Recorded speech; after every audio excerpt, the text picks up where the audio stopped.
Okay, today I'm going to show you probably the dumbest way to kill a chain I've ever seen. Chain in question here is a Stihl 26 RM. So it is a 325 063 gauge semi-chisel. So here we are zoomed in on one. We can tell a few things that have happened here to this chain. They've used it, they've got it dull, that's easy. They've attempted to sharpen it with a grinder. You can tell that by, you can see the radius of the grinding wheel down the bottom here. So they've incorrectly used a grinder. I'm assuming they've read that this chain has a 75-degree side plate and brought that grinder wheel in at 75 degrees. That would explain almost no top plate cutting angle. All of these things will make a chain cut poorly, but nothing major. But if we move along, we can see the real problem. They've obviously hit something quite significant. When they've sharpened it, they haven't actually fixed it.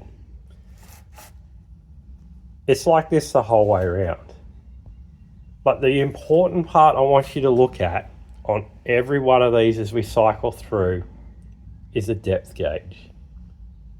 So there it looks like it's probably been done with some form of progressive tool. Its height isn't terrible.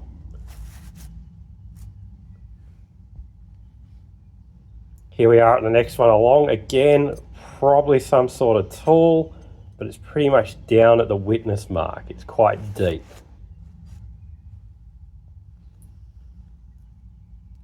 This one's flat. It's actually starting to tilt back towards the cutter. They've removed a lot. Again, they've removed a lot. It is tilting back towards the cutter. You can see the damage on that. That was never going to cut. I'm going to assume that they ground this, tried to cut with it, it wouldn't cut, and then they thought, must be a depth gauge problem, I'm going to make it cut.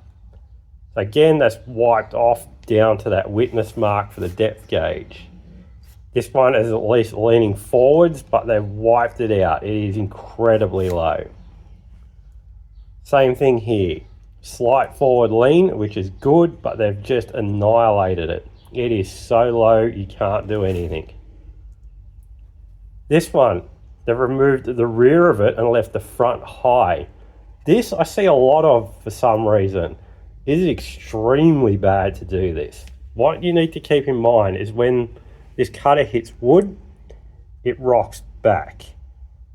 You can see how it's sitting, the depth gauge is sitting on the file with the leading edge of the depth gauge instead of the section that's meant to hit the wood. This is bad, really, really bad. The way these are designed is it's meant to be this rear section just here, only a very small section there to make contact with the wood. The rest of this should be shaped out of the way. So this one would probably work. A downwards angle of about 10 degrees sloping away from the cutter is generally enough to clear it out the way. So most of the progressive tools will achieve that pretty easily. That's generally enough to make them work, but it's important to get the front edge of this down and out of the way. I suspect that they have attempted to set the depth gauges using a grinder. The reason I say that is I can see this curved section where it looks like the wheel is hit into it in the front of this one. This one actually has a better shape and it's set to a slightly better height. This has the highest chance to function out of all the ones on this chain. And it's followed up by this.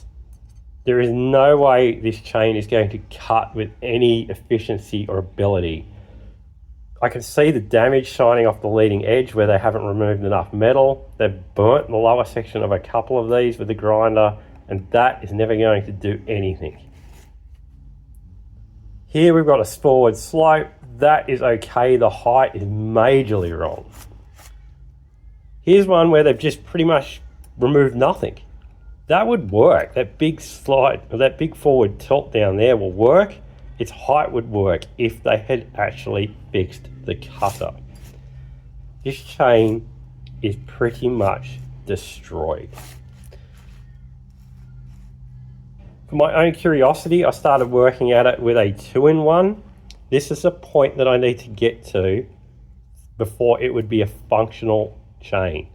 You can see the 2-in-1, it hasn't really done much to this depth gauge due to its height. If I move this one, I think, so again, this one's been done with a 2-in-1.